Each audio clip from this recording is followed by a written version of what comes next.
Hey guys, welcome back to my channel. I'm feeling like very parched today, so I'm gonna have some water. So for today's video, I wanted to talk to you guys about my March wrap up.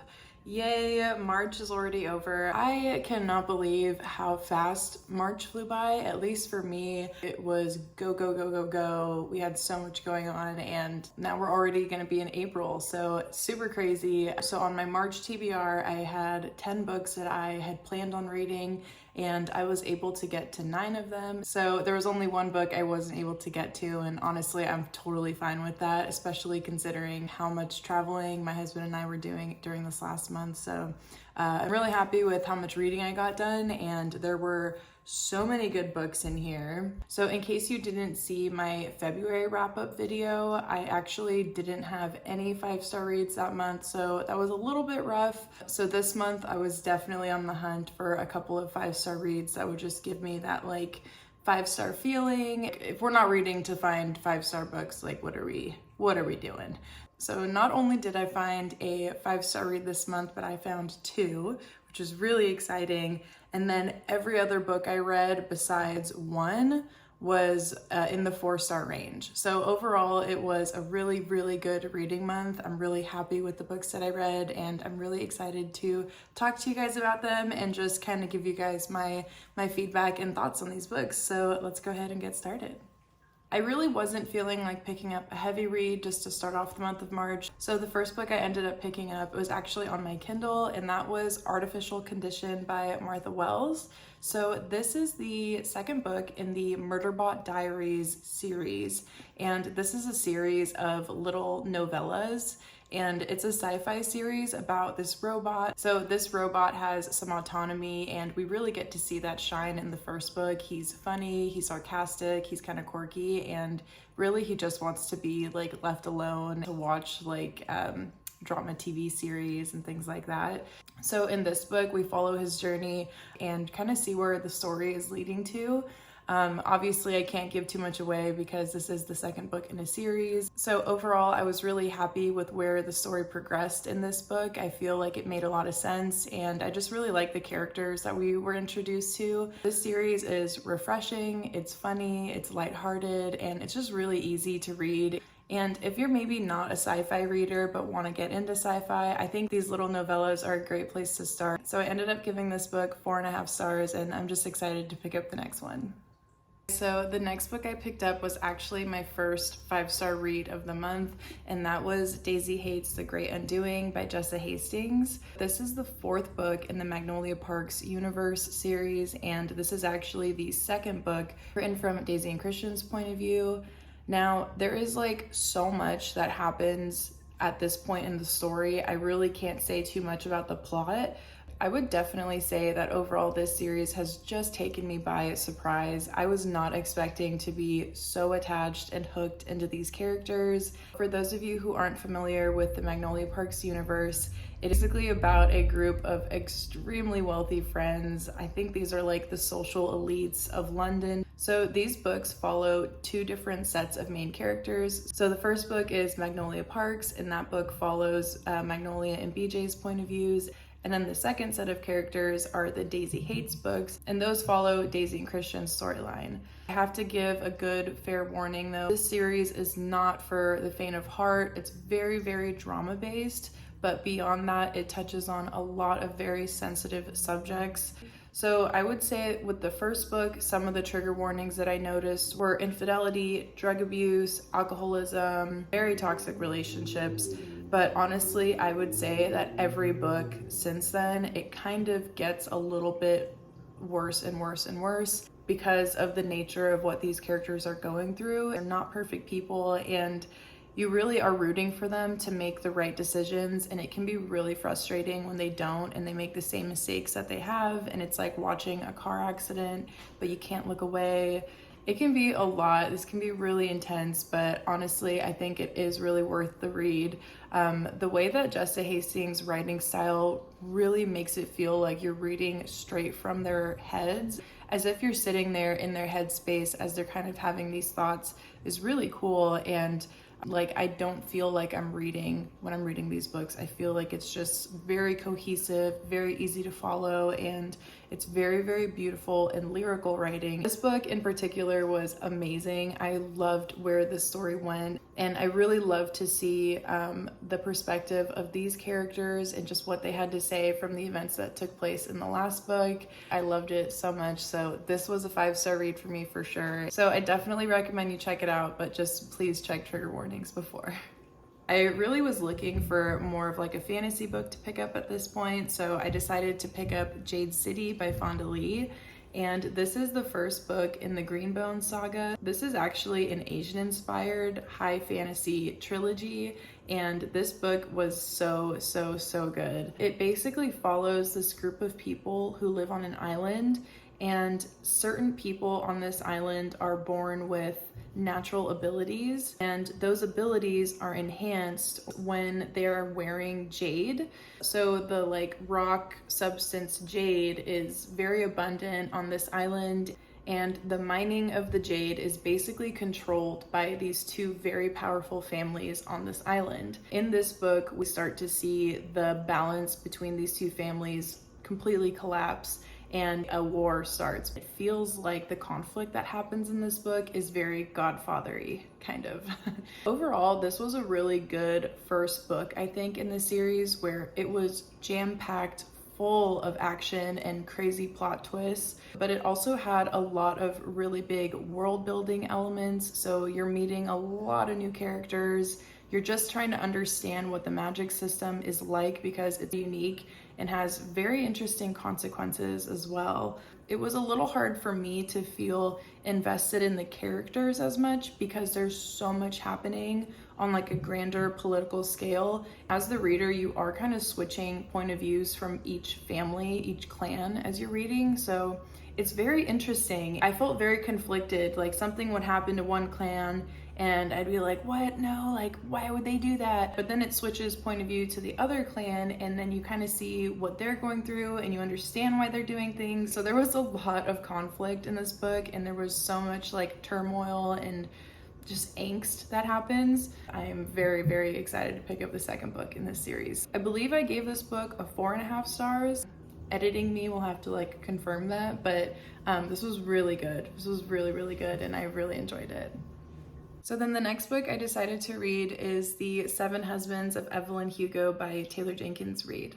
This book basically follows the story of an actress who was really famous in the 1950s. So not only was she famous because she was beautiful and was a very talented actress, but she was also known for having 7 husbands throughout her life. So when the story is taking place, it is now modern day time, and we basically are following a journalist that Evelyn has hand-selected to do an exclusive, like, tell-all interview with. So as the reader, we really don't know why Evelyn is choosing to do this now, and we also don't know why she chose that specific journalist. We find out those two things throughout the story, and this was just such a cool reading experience. I loved the way that it was written. Honestly, the writing style was very atmospheric. It really did feel like I was reading from the perspective of a like 1950s famous Hollywood actress.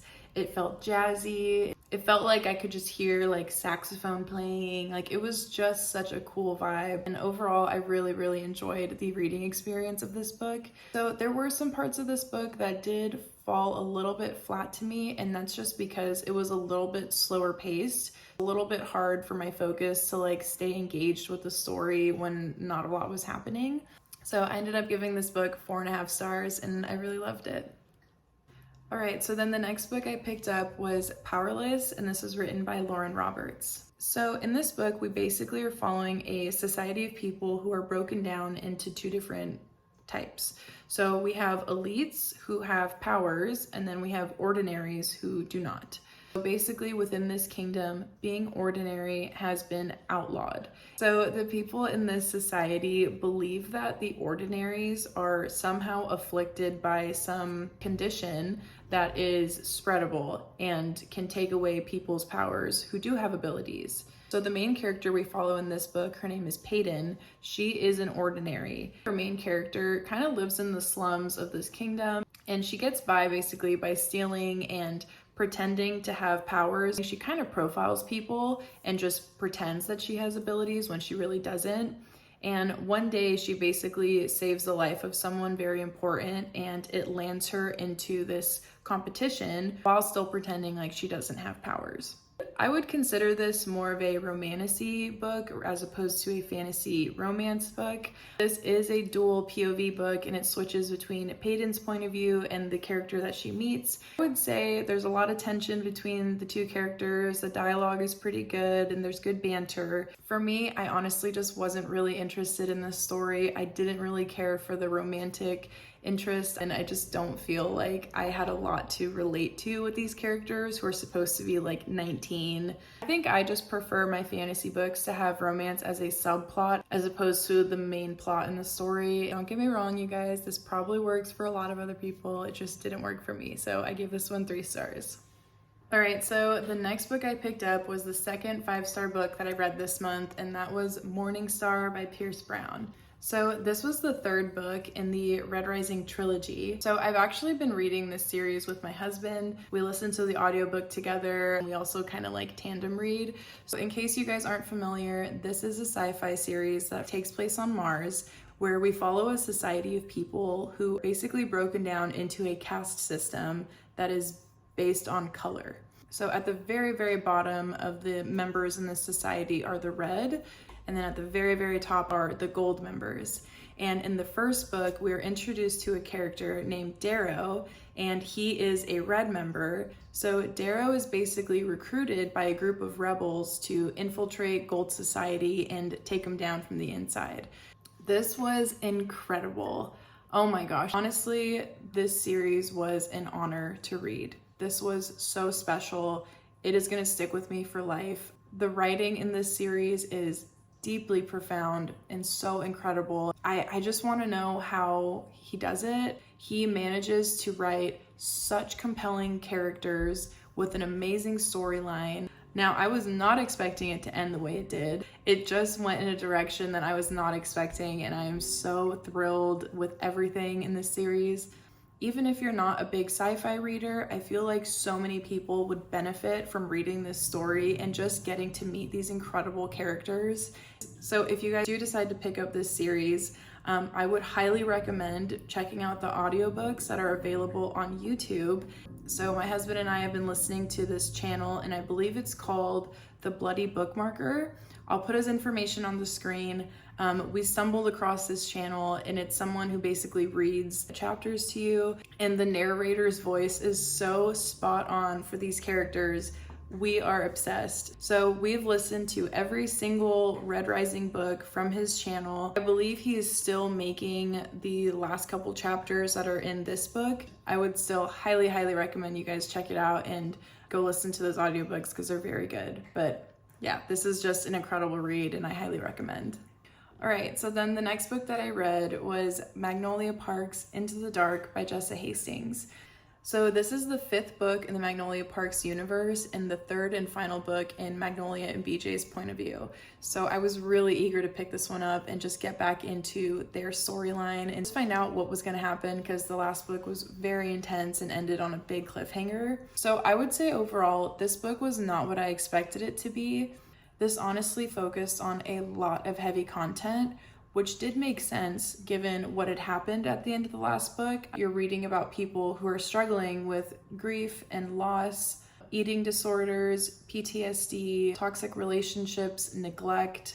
But I do feel like because there was so much of it, it made the reading experience just a little bit hard, and I found myself kind of wanting to avoid picking this book up. This book was really, really, really thick. With that said, I feel like it tied up all the loose ends that we'd seen in the previous books really well, and I was just really happy with how it ended. I feel like that's exactly what I wanted for these characters. So I ended up giving this book a 4.75 stars. It was still just a really great book, and I think a very, very good way to end Magnolia and BJ's story.